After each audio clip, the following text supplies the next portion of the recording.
ভারত বাংলাদেশ সীমান্তে বিশাল ওষুধ পাচার চক্রের হদিশ, সিল নামি মেডিকেল। পর্দা ফাঁস হতেই উধাও বাবা ছেলে। সীমান্তবর্তী এলাকায় বেআইনি ওষুধ কারবারের বিরুদ্ধে বড় সাফল্য পেল এনফোর্সমেন্ট ব্রাঞ্চ ও ড্রাগ কন্ট্রোল বিভাগ। বসিরহাট মহকুমার স্বরূপনগর ব্লকের বিথারি এলাকায় পুলিশ এবং ড্রাগ কন্ট্রোলের যৌথ দল একটি বহুল পরিচিত ওষুধের দোকানে দীর্ঘ 10 ঘন্টা ধরে তল্লাশি অভিযান চালায়। অভিযান শেষে অবৈধ ওষুধের কারবারে যুক্ত থাকার অভিযোগে দোকানটি সহ দুটি গোডাউন পুরোপুরি সিল করে দেওয়া হয়েছে। তবে ঘটনার পর থেকে অভিযুক্ত দোকানের মালিক শহীদুল মণ্ডল ও তার ছেলে লয়েড মণ্ডল পলাতক। সদ্য লন্ডন থেকে চোখের অপারেশনের বিশেষ প্রশিক্ষণ নিয়ে ফিরেছেন ডাক্তার মোনাজির হোসেন। বনগাঁতে এই সর্বপ্রথম কোলফেকো, টোরিক, মাল্টিফোকাল ছানি অপারেশনের জন্য আসুন বনগাঁ আই কেয়ারে। স্থানীয় সূত্রে জানা গেছে, বিথারি বাজার এবং সংলগ্ন এলাকাগুলিতে দীর্ঘদিন ধরেই অবৈধ ওষুধ এবং বাংলাদেশের সাথে পাচার চক্র সক্রিয় ছিল।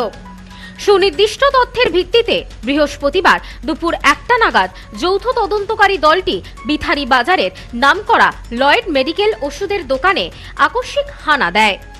এরপর দোকান এবং সেটির সঙ্গে যুক্ত দুটি বড় গোডাউনে রাত 11টা পর্যন্ত টানা তল্লাশি চালানো হয়। দীর্ঘ 10 ঘন্টা এই তল্লাশি অভিযানে উদ্ধার হয়েছে বহু পেটি অবৈধ এবং সঠিক নথিপত্রহীন ওষুধ।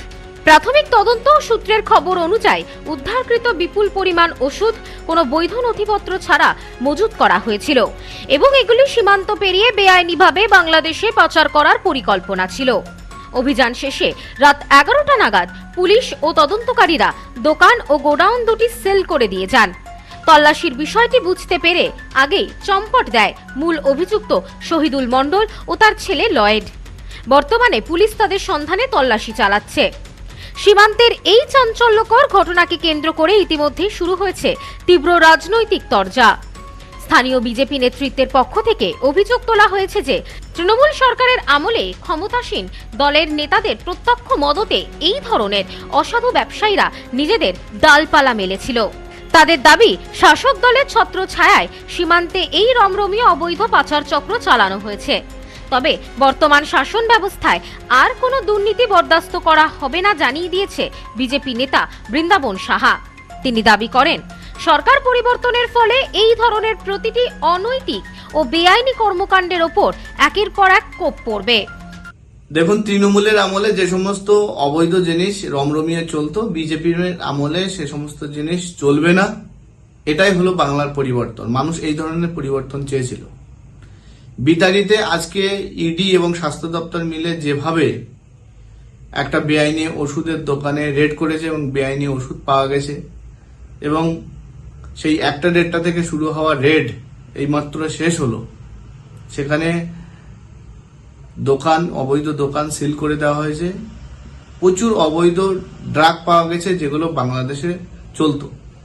ওখানকার মালিক লয়েড এবং তার বাবা শহীদুল ডাক্তার নামে পরিচিত, তারা যেভাবে বাংলাদেশে ভুয়ো ওষুধ রপ্তানি করে কোটি কোটি টাকা কামিয়েছে, তৃণমূলের আমলে তারা প্রশ্রয় পেয়েছিল, বিজেপির আমলে তাদের বিরুদ্ধে ব্যবস্থা নেওয়া হচ্ছে।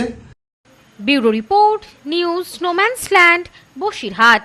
নিউ পিসি জুয়েলার্স, সম্পর্ক গড়ে দেয়। বনগাঁতে আমাদের 3টি শোরুম প্রতিদিনই খোলা। নিউ পিসি জুয়েলার্স, বনগাঁ বাটার মোড়। New PC jewellers branch Kumudini স্কুলের বিপরীতে। New PC jewellers beauty, Motiganj, Hatkhola. আমাদের এখানে সোনা কিনুন পেপারের দামে।